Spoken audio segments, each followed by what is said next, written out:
Si el pueblo de Dios no hubiera regresado a Israel, ¿a quién iba a perseguir el anticristo? ¿A los tlaxcaltecas? ¿A los aucas? ¿A los aztecas?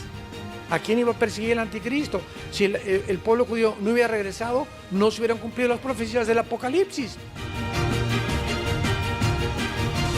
Hemos estado viendo de qué manera ante los ojos del mundo, ¿verdad?, se encuentra actualmente otra vez en los encabezados del periódico, en los medios de comunicación, el área geográfica del Medio Oriente, tal como la Biblia lo profetizó a través de los profetas hebreos hace miles de años.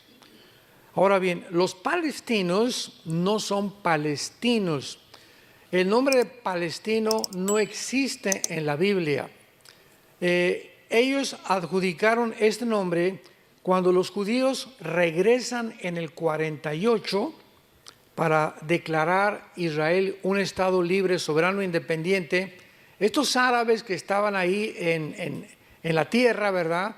Palestina, acordémonos que fue el nombre que un emperador romano le dio a la tierra de Israel para cambiarle el nombre de Israel. Entonces, Palestina no es un nombre tampoco que está en la Biblia, el nombre es Israel. Entonces, durante muchos, casi todo 10 siglos se comenzó en Palestina, desde Roma, pero es la tierra de Israel.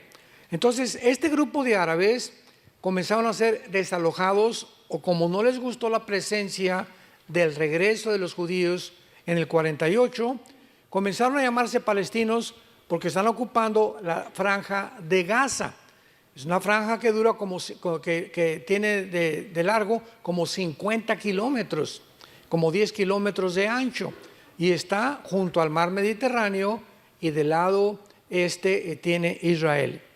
Entonces, este grupo de árabes comenzaron a llamarse palestinos desde 1900, aproximadamente 48, y en el 62, cuando se forma la Organización para la Liberación de Palestina por Yasser Arafat, se adjudicaron oficialmente el nombre de palestinos, pero son árabes.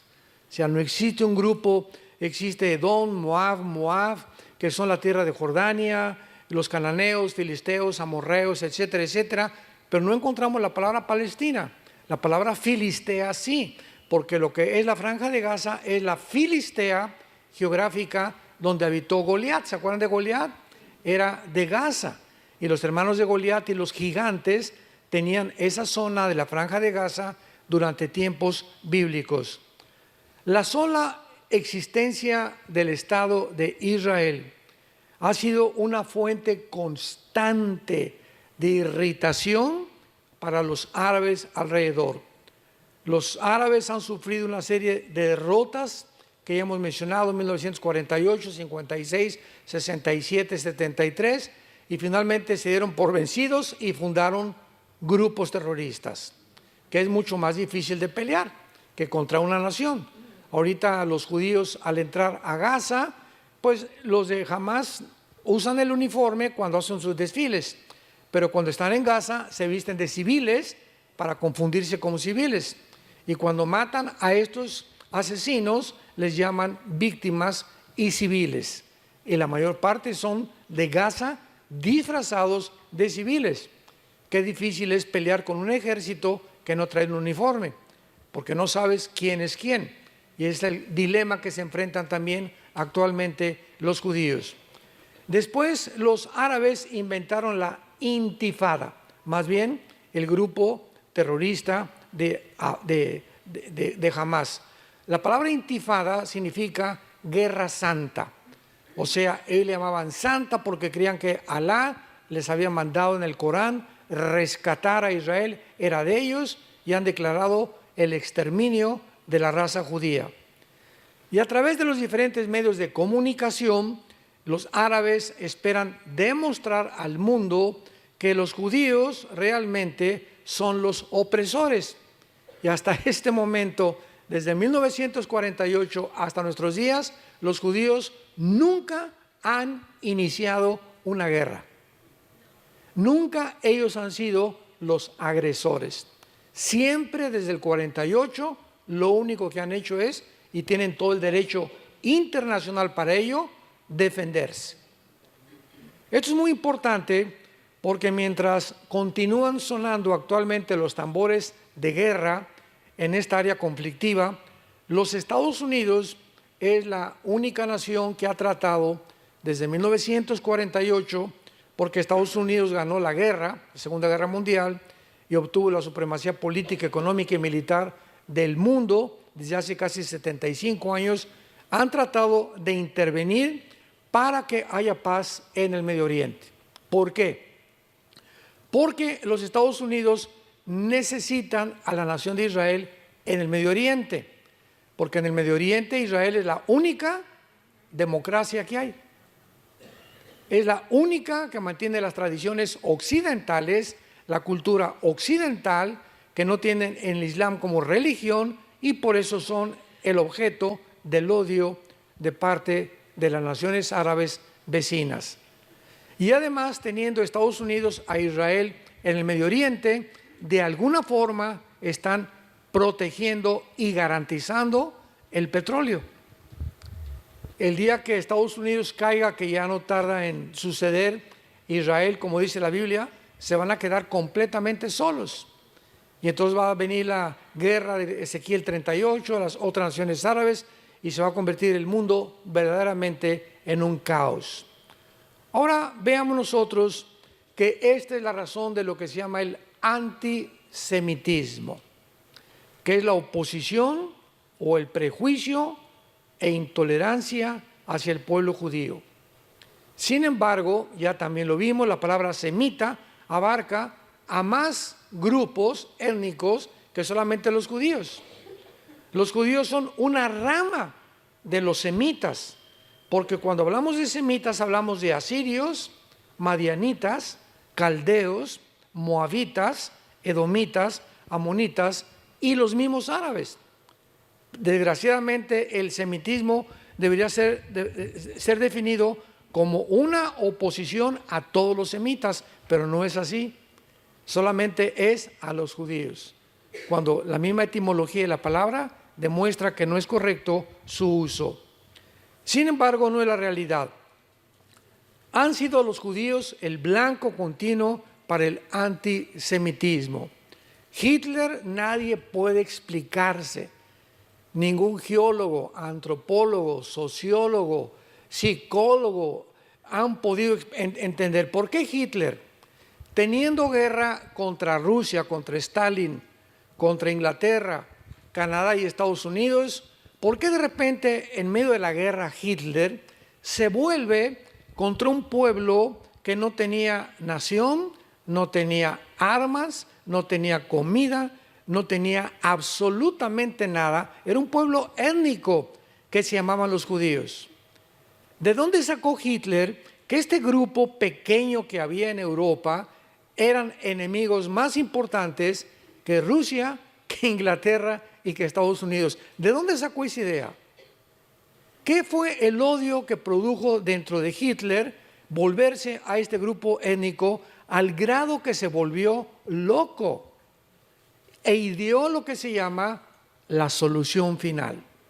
Y le mandó, ¿verdad?, a Himmler, al SS, a los grupos de exterminio que él formó, que hicieran campos completamente llenos en Auschwitz, ¿verdad?, para poder exterminar, donde agarraban trenes y levántense a todos los judíos de todo lo que encuentren en Alemania, métanlos a los trenes y llévenlos a los campos de concentración. Y los judíos creían que pues iban a estar ahí prisioneros y que no entendían tampoco por qué los llevaban a esos campos. Ahí al llegar a los campos, la mayor parte de ellos se murieron de hambre. Cuando entraron los aliados a Berlín, tanto los de Rusia del lado del este, del norte Inglaterra y del oeste Estados Unidos, llegaron a Berlín. Hitler se suicida con Eva Ben Braun, su esposa. Se matan los dos en su búnker y encuentran a millones de judíos, pero así en los puros huesos. Hay cantidad de fotos de esto. Cuando vayas a Israel, ve al Museo del Holocausto, lo puedes encontrar. Y van a encontrar ustedes también a los millones de judíos que los metían a los hornos, los desnudaban les decían, se van a bañar y metían ahí a mujeres, niños grandes y ya encerrados le abrían el gas y morían asfixiados. Los sacaban y los enterraban como si fueran animales en pozos, tremendos cementerios que hicieron por todo Alemania. Cuando llegan los aliados, descubren todos estos horrores y el casi 85% o el 90% de los alemanes, estoy hablando de 85 millones de alemanes, cultos, médicos, ingenieros, abogados, dentistas, licenciados. O sea, no estamos hablando de indígenas, estamos hablando de personas educadas. El 85 millones de alemanes fueron engañados y no detectaron realmente el veneno y el odio de Hitler por este grupo de judíos. Entonces los escritores, tú lees libros de la historia del Holocausto, vas a Israel al Museo del Holocausto y ves toda la historia de cómo los mataron, etcétera, etcétera, y han llegado inclusive los palestinos a negar que fue realidad. O sea, eso es absolutamente absurdo, ¿verdad? Y ridículo, ya es una locura. No, ni siquiera existió el Holocausto. Bueno, ve a ver las fotos y ve a ver todas las personas y los viejitos que tienen grabado el número tatuado que les grababan los nazis para distinguirlos que no fueran más que judíos. Entonces, ¿qué fue lo que puso este odio en Hitler? ¿Por qué se olvida de todos sus verdaderos enemigos y se concentra en un grupo que se llaman los judíos? La Biblia es el único libro que explica el odio de Hitler en contra de este grupo, esta raza judía, que es un grupo que él odiaba porque el mismo Satanás poseyó a Hitler. Él se levantaba a las 2, 3 de la mañana, Hitler gritando, y le decía a Eva Braun, su esposa, me están persiguiendo, empapado en sudor. Las mismas características que tuvo Sigmund Freud. Sigmund Freud se levantaba a las 1, 2 de la mañana, empapado en sudor, gritándole a su esposa. En las mismas apariciones que tuvo Hitler también. Qué interesante está esto. Ya cuando unimos las piezas del rompecabezas, comenzamos a entender lo que había detrás de muchos hombres que se lanzaron como disques salvadores de la humanidad. Entonces, este odio, ¿verdad?, es producido por Satanás. ¿Por qué quería destruir Hitler a los judíos? Porque Satanás, Apocalipsis capítulo 2. Vayamos a Apocalipsis 12. Vean ustedes qué cosa más maravillosa es la Biblia. Dice en Apocalipsis capítulo 12, versículo 12. Por lo cual, alegraos cielos y los que moran en ellos. ¡Ay de los moradores de la tierra y del mar! Porque el diablo ha descendido a vosotros con gran ira, sabiendo que tiene poco tiempo. El diablo, aunque no conoce específicamente ni el día del rapto, ni el día de la venida del Señor, sabe y calcula por la cronología que Dios dejó en la Biblia los tiempos, pero no el tiempo kairos, el tiempo exacto. Entonces, el diablo sabía que si los judíos regresaban a su tierra, comenzaría a contar la cuenta regresiva, Dios, de las profecías finales. Entonces, el diablo tenía que impedir, de alguna forma previó que iban a regresar a su tierra, porque desde que Teodoro Herzl en el siglo XIX fue un judío, comenzó a pensar en el sionismo, que es la idea de los judíos de recuperar la tierra. El diablo se dio cuenta que ya estaba moviéndose, se hace la declaración Balfour, 1917, los ingleses están de acuerdo en que regresen a su tierra y Hitler surge como primer ministro de Alemania. El diablo tenía que destruir a los judíos. ¿Y quién fue su instrumento? Adolfo Hitler. ¿Por qué? Porque ya lo dijimos en la conferencia anterior, cuando los judíos regresan, comienza la cuenta regresiva de las profecías finales de la historia humana. Si los judíos no hubieran regresado, ¿quién va a reconstruir el tercer templo que menciona la Biblia? 2 de Tesalonicenses capítulo 2, Apocalipsis capítulo 11, etcétera, etcétera. Si el pueblo de Dios no hubiera regresado a Israel, ¿a quién iba a perseguir el anticristo? ¿A los tlaxcaltecas? ¿A los aucas? ¿A los aztecas? ¿A quién iba a perseguir el anticristo? Si el pueblo judío no hubiera regresado, no se hubieran cumplido las profecías del Apocalipsis, que menciona al pueblo judío y a 12,000 de cada tribu, Apocalipsis 7, que van a ser los últimos evangelistas del mundo. La iglesia va a fracasar en evangelizar al mundo, la iglesia es sacada del mundo, Dios se regresa otra vez con los judíos y van a ser 144,000 evangelistas judíos los que van a terminar la profecía. Será predicado este evangelio y entonces vendrá el fin. La iglesia va a fracasar en evangelizar al mundo por la apostasía en que la iglesia se encuentra actualmente. Entonces todo esto no se hubiera cumplido si los judíos no hubieran regresado y no tuvieran patria. Seguirían exiliados, repartidos por todo el mundo. Entonces Hitler fue poseído por un principado satánico con la única idea: mata a este grupo de personas. Y la gente no lo explica ni psicológica, ni psiquiátricamente, ni antropológicamente por qué Hitler tenía ese odio con este grupo étnico llamados los judíos. Ahora ustedes lo entienden. Porque era importantísimo para el diablo impedir que formaran una nación, que se independizaran, porque entonces comenzaría su cuenta regresiva a contar. Y dice Apocalipsis, sabiendo que tiene poco tiempo. Ahora veamos claramente en Apocalipsis 12, que es todo el capítulo que se dedica principalmente a Israel. Que Juan, dice el versículo 1, ve una señal en el cielo. Apareció en el cielo una gran señal. ¿Qué es una señal? Es un objeto pintado con letras que te apuntan y vas en la carretera y ves una señal que dice curva. ¿Qué es esa señal? Te está mostrando que hay una vuelta y que reduzca la velocidad. Vas por otro lado y dice Houston, una señal que te dice cuál es el camino a Houston. ¿Qué es una señal? Es algo que apunta hacia adelante. En conclusión, ¿correcto? Pueden señales informativas, señales restrictivas, baja la velocidad, señales, hay un hotel, hay una gasolinera. Una señal es algo que apunta hacia adelante. Entonces Juan ve una señal, algo que va a apuntar hacia adelante. Así nos podemos guiar para interpretar la Biblia. ¿Qué es esta señal que apareció? Una mujer vestida del sol, con la luna debajo de sus pies y sobre cabeza una corona de 2 estrellas.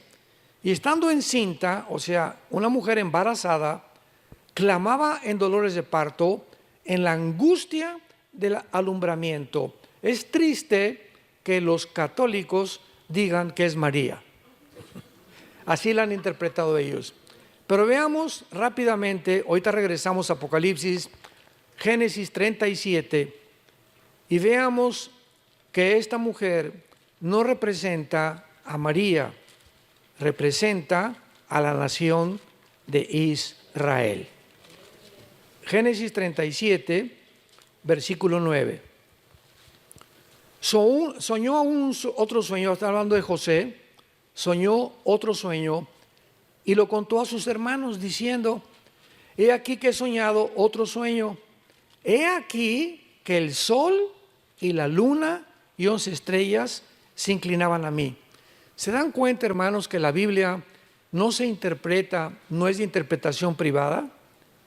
Nadie puede venir a la Biblia y pues, me imagino que es esto, y pues yo creo que es esto. O sea, si cada quien tomara una perspectiva diferente o una opinión, pues cuántas habría, ¿verdad? Por eso hay tantas sectas. Pero la Biblia se interpreta a sí misma. Y si tú vienes a Apocalipsis y quieres saber qué son las estrellas, los cuernos, los candeleros, los menorás, tenemos que encontrar dentro de la misma Biblia su interpretación. Entonces aquí José está soñando y dice el versículo 10, y lo contó a su padre y a sus hermanos, y su padre le reprendió y le dijo: ¿qué sueño es este que sueñas? ¿Acaso vendremos yo y tu madre y tus hermanos a postrarnos en tierra delante de ti? Viene Jacob y le interpreta a José el sueño. Israel representa a Jacob y las 12 tribus de Israel. Y lo vamos a ver, regresamos a Apocalipsis y lo vamos a comprobar aquí adelante. Entonces, Juan ve una señal en el cielo de Israel a punto de dar a luz. Y apareció otra señal, un gran dragón escarlata que tenía 7 cabezas y 10 cuernos, y en sus cabezas 7 diademas. Su cola arrastraba la tercera parte de las estrellas del cielo y las arrojó sobre la tierra, y el dragón se paró enfrente de la mujer, acordémonos que está embarazada, que estaba para dar luz, a fin de devorar a su hijo tan pronto como naciera. ¿Recuerdan ustedes que cuando los reyes del oriente llegaron con Herodes, Mateo capítulo 2, Lucas, le preguntaron, ¿dónde está el que va a nacer? Y Herodes se entera de que hay una profecía de que iban a ser el Mesías. Y entonces Herodes, al enterarse de esto, que es lo que representa esta visión, manda matar a todos los niños menores de 2 años en Israel. ¿Se acuerdan? ¿Por qué? Porque el diablo le puso, ya viene el Mesías, van a nacer, maten a todos los niños menores de 2 años, y se le aparece un ángel a José y a María y les dice, huyan hacia Egipto. Y se van en un burrito José y María embarazada y huyen, ¿verdad? Bueno, nace en Belén Jesucristo y huyen después del nacimiento porque había órdenes del rey Herodes de matar a todos los niños menores de edad. Ese es el dragón que estaba esperando que naciera Jesús para matarlo. Cuando iba a nacer Moisés, el diablo sabía claramente que vendría un libertador del pueblo de Israel. ¿Y qué hace el faraón? A las parteras de Egipto, Éxodo capítulo 1, maten a todos los niños menores de edad. Vean los intentos satánicos en la Biblia contra el pueblo judío, impidiendo que naciera el Mesías. El odio contra el pueblo judío, y lo mantiene Satanás todavía. Y entonces, ¿qué hace la mamá de Moisés? ¿Verdad? Lo meten en una canastita y lo arrojan al río Nilo, lleno de cocodrilos, el río Nilo, confiando en que Dios iba a hacer algo. Y viene el río, en la corriente del río Nilo, y en el momento que pasa, cuántas coincidencias, ¿verdad? El momento que pasa la canastita con Moisés, la palabra Moisés, Moshe, significa sacado de las aguas. En el momento en que pasa enfrente del jardín donde estaba la hija del faraón bañándose o perfumándose, la ve y agarran la canastilla y la traen a la casa del que ordenó matar a los niños. Y en la casa o en el palacio del que dio la orden de matar a los niños, ahí mismo es educado y es criado el Salvador de Israel, Moisés. Increíble. Todo lo que hace Dios, lo que el mundo busca para el mal, Dios lo convierte muchas veces para el bien. Pero así es toda la historia, ¿verdad? Que vemos en la Biblia, el faraón, luego Amán, en la vida de Esther, la reina, en Persia, Herodes, pero vemos una persecución continua, sangrienta, con un odio impresionante hacia la raza judía. Ahora lo entendemos por qué. Porque a través de ellos vinieron las leyes morales, las leyes higiénicas, las leyes civiles, los mandamientos, el Mesías y la Biblia. Entonces, lógico que detrás de todo esto haya un odio, si es que existe Satanás, para impedir que todas estas cosas las podamos disfrutar como Dios quiere que nosotros lo hagamos. Entonces vemos aquí en el versículo 3 de Apocalipsis 12, que el dragón escarlata, así se le llama al diablo, tenía 7 cabezas y 10 cuernos, de los cuales ahorita no hay tiempo de interpretar eso, y su cola arrastraba a la tercera parte de las estrellas del cielo. Aquí está hablando de la rebelión de Satanás, que no es Satanás. La palabra Satanás es un título, la palabra diablo es un título, su nombre es Lucifer. Lucifer. La palabra Satán en el hebreo significa enemigo. nada más. Y diablo significa acusador, el que acusa a los hermanos. Pero la entidad espiritual es Lucifer, que se llama el portador de la luz. Y Satanás o Lucifer nunca fue un ángel. Él no es un ángel caído, él era querubín. Los querubines, Dios crea a los ángeles, la palabra malak en el hebreo. Ángel significa enviado o mensajero, nada más. Los ángeles son los mensajeros a quienes Dios manda a este planeta desde el tercer cielo a traer mensajes a los hombres. Como Gabriel se le aparece a Daniel, Gabriel fue el que se le apareció a la Virgen María, etcétera, etcétera. Y los querubines es otro rango angelical que están arriba de los ángeles, jefes de los ángeles que están en el trono de Dios. Y arriba del trono de Dios hay otro tipo de criaturas que se llaman serafines, que significan los que arden y los que dicen santo, santo, santo es el nombre del Señor. Isaías capítulo 6 del 1 al 5. Todos los serafines no se mueven de ahí. Los querubines, que era Satanás, él protegía el trono de Dios.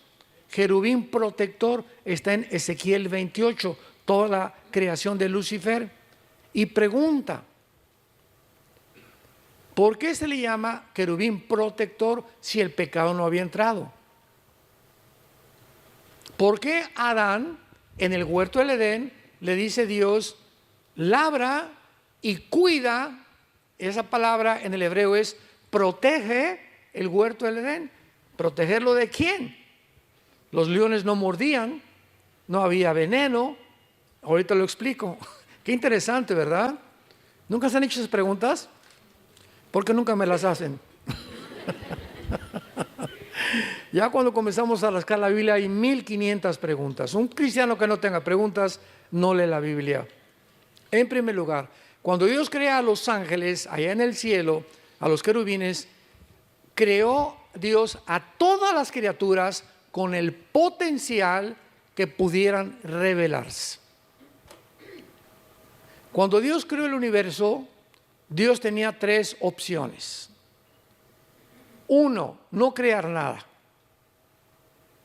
Nada, así podía existir el Padre, el Hijo y el Espíritu Santo por los siglos de los siglos, porque Dios no necesita nada ni nadie. Número 2, crear criaturas que nunca se rebelaran, que nunca tuvieran la opción de volverse en contra de Él.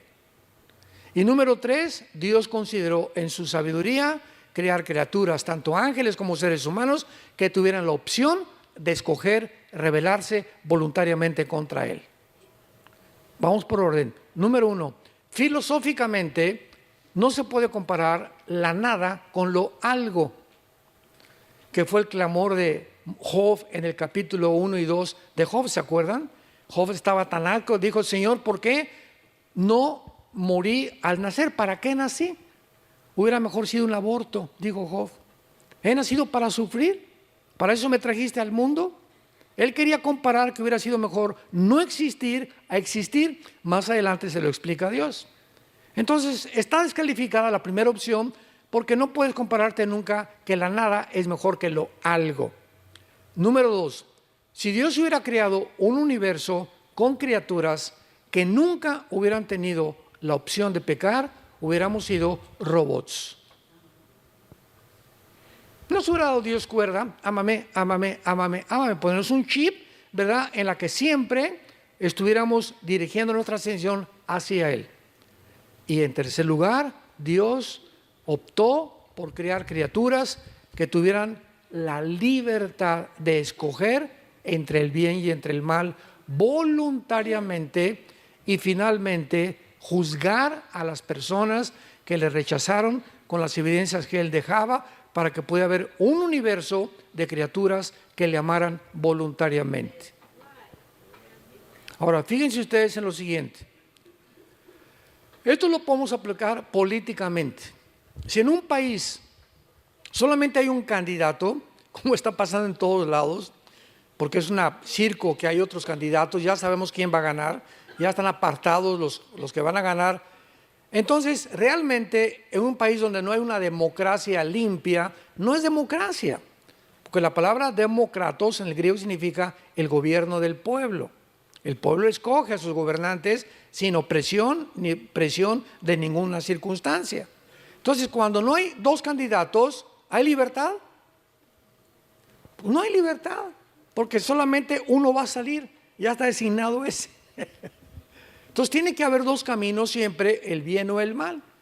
Además, si yo no conozco el mal, ¿cómo conozco el bien? Si Cristo no hubiera muerto en la cruz, ¿cómo hubiéramos conocido su amor? ¿Cómo hubiéramos estado convencidos de que Dios nos ama? Pero cuando yo conozco el mal y nazco en el mal y nazco en el pecado y veo lo que el pecado ha hecho en mi vida y veo el amor de Dios en la cruz, puedo apreciar realmente que Dios me ama, reconozco mi condición y corro a la cruz porque encuentro en la paz y la armonía y el perdón y la misericordia que mi alma necesita. Porque de tal manera amó Dios al mundo que dio. ¿En dónde demostró Dios su amor? Nos mandó palomitas del cielo. No, nunca mis hijos se van a enfermar, nunca va a haber guerra, nunca va a haber nada. No, Dios mostró su amor en una cruz. Como decía Billy Graham, el gran evangelista del siglo pasado, cada vez que tengo un problema, yo tuve el privilegio de estar con él 2 días en Acapulco, en México. Me escogieron a mí para ser su intérprete cuando fue a México. Fue un privilegio que Dios me dio en 1983-85 del siglo pasado. Y nos dijo Billy Graham a él, a mi hermano que estaba conmigo, que es menor que yo, y a mí. Me dijo, cada vez, Armando, que yo veo hacia el pasado y dudo de Dios, y tengo problemas porque siempre todos tenemos dudas de Dios, si será o no será, si es esto o aquello, lo único que hago es siempre voltear y ver la cruz. Me quedó grabado, como no se imaginan, en mi alma. Ya no me pongo a pensar en ninguna otra cosa, solamente sé que Dios me ama. Ahí está la cruz. Y aunque no lo entiendas y pasen cosas que parezcan contradictorias en tu vida, ve la cruz. Dios te ama. De tal manera que dio a su Hijo en nuestro lugar. Esto es entonces lo que la Biblia revela de la rebelión. Y dice el versículo 5, y ella dio a luz un hijo varón. Sabemos que es Jesús, que regirá con vara de hierro a todas las naciones, y su hijo fue arrebatado por Dios y para su trono. Aquí nada más en el versículo 5 hay 2000 años de diferencia. Porque cuando nos dio Jesús, no gobernó con vara de hierro, lo hará cuando baje del trono de Dios. Ascendió al cielo y va a regresar a gobernar con vara de hierro en el reino mesiánico o en el reino milenial. Y la mujer, ya sabemos que Israel, ¿se acuerdan? Ahora entendemos, la mujer, o sea Israel, huyó al desierto, donde tiene lugar preparado por Dios para que allí la sustenten por 2060 días, o sea, 3 años y medio. ¿Se acuerdan de Mateo 24:15? Ya tenemos otra pieza de rompecabezas.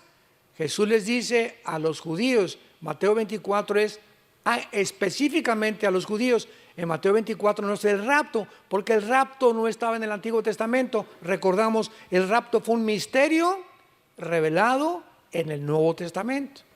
Entonces no encontramos en los evangelios el rapto, no encontramos en el Antiguo Testamento el rapto. Encontramos tipos como Elías, que fue sacado al cielo, y Enoc, capítulo 5 de Génesis, y que no gustaron la muerte, fueron llevados por Dios de una forma sobrenatural, y Elías fue llevado y Enoc fue traspasado al cielo para no ver muerte. Son tipos del rapto, pero la doctrina específica que iba a haber una generación como Enoc y como Elías no existía en el Antiguo Testamento. Entonces, ¿qué dice Mateo 24:15? Jesús a los judíos, cuando veáis la abominación desoladora que profetizó Daniel, cuando vean que el anticristo, aquí ya son los 3 años y medio de la primera parte de la tribulación, cuando vean que el anticristo entra al templo y pone una estatua de él, violando, blasfemando ya el nombre de los judíos y traicionando el pacto con los judíos, en ese momento huyan a los montes. Y la mujer, después que Dios vio esto, huyó al desierto. y que este lugar se llama Petra, que está al sur de Jordania. No sé cuántos de ustedes nos han acompañado cuando hemos ido a Israel, pero Petra es una ciudad de Aladino y el país de la lámpara maravillosa. O sea, es una ciudad que es un sueño. Tú llegas a Petra y antes de llegar hay un camino, pues como de aquí donde está esa bocina, así nada más, cabe una carreta con caballos y todo es empedrado, todo es pura tierra. Y es como casi 1 kilómetro, ahí te deja el camión y nos bajamos todos, comenzamos a caminar y al llegar a Petra te quedas así, ¿qué es esto? Es una ciudad incrustada en los montes, en las piedras, llena de camellos. Me acuerdo que a nuestra hija Salem me estaban ofreciendo 25 camellos por ella. Siempre mi hija se acuerda de eso, por cierto, se acaba de casar hace 1 mes y medio, a la más chiquita que teníamos en la familia. Y llegó un árabe, ¿verdad? Y 25 camellos, y dije, no. Y total que nos seguimos caminando. Está soñando en esa, está en el desierto, pero todo es impresionante, las construcciones de Petra, es un sueño, que no sé ni cómo lo pudieron haber construido así. Y nos alcanza el árabe como a los 5 minutos, 40 camellos por tu hija. Le dije, te dije que no, por el amor de Dios. Y vamos a comer, falta como 40 minutos y me estaban esperando afuera, 500 camellos por tu hija. Le dije, ni aunque me des 1.000.000 de camellos por mi hija te voy a dar nada. Pero es algo maravilloso, pero esta es precisamente la profecía que está relacionada con Mateo 24:15. La mujer huyó al desierto, donde Dios tiene preparado para ella que allí la sustenten por 1260 días. Vean esta profecía en Isaías 27 también. Isaías 26, perdón. Isaías 26, versículo 20 y 21. Todo esto está hablando del mismo tiempo y del mismo pueblo de Israel. Isaías 26, 20 y 21. Anda, pueblo mío, entra en tus aposentos, cierra tras sí tus puertas, escóndete un poquito por un momento en tanto que pasa la indignación, o sea, la persecución del anticristo. Porque he aquí Jehová sale de su lugar para castigar al morador de la tierra por su maldad contra él. Y la tierra descubrirá la sangre derramada sobre ella y no encubrirá ya más a sus muertos. Aquí está hablando Isaías hace 2700 años, lo que después, 700 años después de Isaías, escribió el apóstol Juan. Y en penúltimo lugar, aquí mismo en Apocalipsis 12 regresamos, que van a estar protegidos los judíos, o un remanente de los judíos, por 42 meses, o tiempo y tiempo, si la mitad de un tiempo, o 1260 días. Y va a ser en ese tiempo, ya estamos al final de la tribulación, cuando hubo una gran batalla en el cielo. Miguel y sus ángeles luchaban contra el dragón, y luchaban el dragón y sus ángeles, pero no prevalecieron, ni se halló lugar para ellos en el cielo. Y fue lanzado fuera el gran dragón, la serpiente antigua que se llama Diablo y Satanás, el cual engaña. ¿Cómo termina la Biblia? Que el mundo seguirá siendo engañado, como actualmente. Ya no saben quién es el bueno, quién es el malo, quién es hombre, quién es mujer, si la vacuna es buena, si la vacuna es mala, si ese gobierno, si aquel gobierno. El mundo está en tinieblas, está en un caos el mundo entero, sumergido en una confusión, una falsa de identidad impresionante. El diablo, hay un poder, una energía satánica alrededor de los gobernantes y de las personas en el mundo que nos impide ver realmente cuál es el camino que hay que seguir. Jesús dijo, el que me siga tendrá la luz de la vida. La única luz, no hay otra, la única luz que hay en el mundo es esto.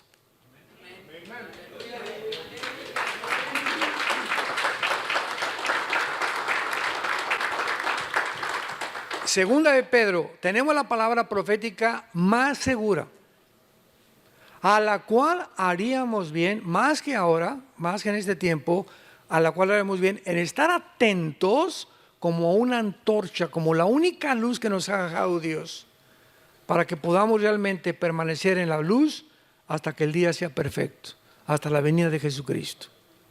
Tú te separas de este libro un día, 2, 3 días, ya como dijimos, sin que te des cuenta, vas a tomar malas decisiones. Vas a comprar un carro que no ibas a comprar una casa que no ibas a comprar, una cosa que no ibas a comprar, vas a dar un consejo equivocado a tu esposo o a tu hijo, etcétera, etcétera. Vas a comenzar a darte cuenta. ¿Por qué? Porque en esos 3 días tú has considerado que no necesitas una guía, que no necesitas estar en comunión con Dios. Día y noche le dice Dios a Josué, de día y de noche. Te levantas en la palabra, medítala, guárdala, escríbela en tu corazón y antes de acostarte también. Señor, pero yo nada más a las 12 del día. O que la canción, de día y de noche dice la Biblia. Pero yo nada más a las 5 de la tarde, Señor. O de día y de noche. ¿Qué cabezón eres? Ahora, hay una pregunta y no quiero que nadie levante la mano. ¿Cuántos de ustedes, al levantarte y antes de acostarte, tienes un tiempo con este libro? ¿Por qué dices que crees en la Biblia y que tienes fe cuando no haces lo que Dios te manda? ¿Qué es la fe? Creer lo que Dios dice, y la única forma de mostrarlo es que obedezco lo que dice. Pero si yo ni siquiera de día y noche, pasan 2, 3 días y ni siquiera tengo contacto con la Biblia y me llamo cristiano. Y hermano, sácame este espíritu. ¿Y por qué estoy desanimada? ¿Y por qué esto? Y volví a caer en el pecado. Y volví a caer en el alcohol.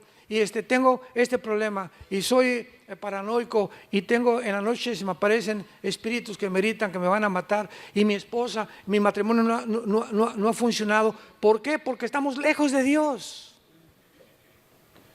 ¿Qué fue lo que dijo Jesús? Juan 15, 5. ¿Separados de mí? Cero.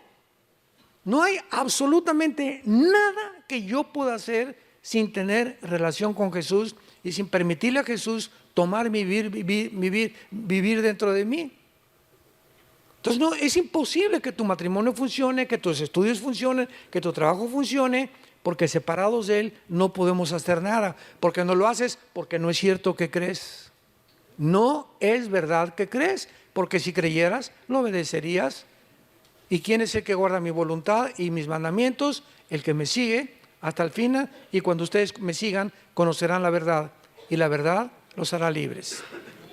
Tenemos que, más que nunca, santos de Dios, en este tiempo, vivir cerca de Dios.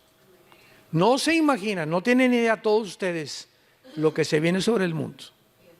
Las cosas no van a mejorar, ni políticamente, ni religiosamente, ni filosóficamente, ni científicamente, ni en ninguna academia religiosa que puedan ustedes conocer o estudios que puedan ustedes conocer. En ninguna área de la vida va a funcionar. El mundo está a la orilla de un abismo a punto de caer. La humanidad está a punto de caer. El ser humano ha fracasado como ser humano por sacar de la ecuación a Dios. Los únicos que van a sobrevivir, los únicos que van a tener dirección, los únicos que van a realmente a saber, a no tener miedo hasta el fin, son los que seguimos a Jesús. Y hasta que tú no entres y entiendas eso en tu cabecita y te arrepientas hoy mismo, de tu vida que llevas, tan superficial y tan carnal, nunca podrás conocer la verdad. Y estas tinieblas que van a cubrir el mundo te desviarán de tu camino y del propósito por el cual fuimos creados. Te damos gracias, Señor, en esta tarde por tu palabra. Te damos gracias, Señor, por dejarnos esta luz maravillosa que se llama la Biblia, a la cual hoy más que nunca haríamos bien en estar atentos, como a una antorcha que alumbra en un día oscuro, hasta que el lucero de la mañana salga en nuestros corazones. Te damos gracias, Señor, porque nos has llamado a vivir cerca de ti, a conocerte y saber que realmente nuestros corazones sean afirmados, irreprensibles en santidad delante de ti, hasta la venida de nuestro Señor Jesucristo con todos sus santos. Gracias porque nos has llamado para tener herencia entre los santificados, para conocer la verdad y para que la verdad nos haga libres. Pedimos en oración que el amor de todos ustedes abunde más y más en todo conocimiento, para que siempre aprueben lo mejor, a fin de que sean sinceros e irreprensibles en el día de Jesucristo, llenos de frutos de justicia que son por medio de Jesucristo, para la gloria y la alabanza solamente de nuestro Dios. Oramos que permanezcan firmes en la esperanza a la que todos hemos sido llamados hasta el fin, para que aprueben lo mejor y sean iluminados interiormente con su espíritu, para conocer la altura y la profundidad, la anchura del amor de Cristo que sobrepasa todo entendimiento. En este momento, si hay algo en tu vida, tú lo sabes, porque en este momento el Espíritu Santo está actuando poderosamente en tu corazón. Alguna área en tu vida que has fallado con Dios, arrepiéntete. Pídele perdón en este momento a Dios de tu adulterio, fornicación, robo, deudas que no has pagado, tu falta de generosidad, tu avaricia con el dinero, la forma como estás viviendo solamente para tus intereses y no has entendido que vivir para los demás es el secreto de la felicidad. Jesús nunca vivió para él mismo, sino para servirnos y dar su vida en nuestro lugar. Dile: Señor, te pido perdón por mi vida, me arrepiento con todo mi corazón. Muéstrame en este instante todas esas áreas oscuras de mi vida, esos cuartos en mi vida que no te he permitido entrar, eso que yo creía que eran secretos en mi vida, tú los conoces, y tú no puede haber secretos para ti. Tú conoces todas las cosas de mi vida, no te puedo esconder nada. Escudriñame, Dios, con tu espíritu, porque quiero vivir para ti una vida de santidad irreprensible hasta la venida de Jesús, mi bendito Salvador. Te pedimos, Señor, por Israel.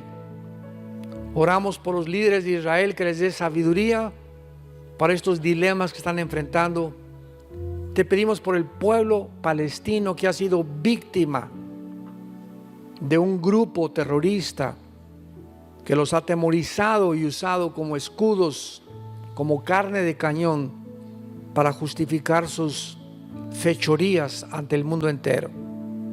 Te pedimos por el presidente de Estados Unidos, Joe Biden.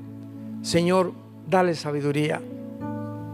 Guárdalo, Señor, y que tomen decisiones que bendigan a tu pueblo. Te pedimos por cada nación del continente americano, por los líderes mundiales, que haya luz, Señor, que puedan ver realmente la realidad y volverse a ti con todo su corazón, porque te lo pedimos y te damos las gracias en el nombre de Jesús. Amén. Hola, ¿sabías que puedes ver este video y otros dentro de nuestro canal de YouTube? Nada más recuerda suscribirte a nuestro canal y activar la campanita para que te puedan llegar las notificaciones cada vez que cargamos un video nuevo y puedas ser el primero en verlo y disfrutar de todo nuestro contenido.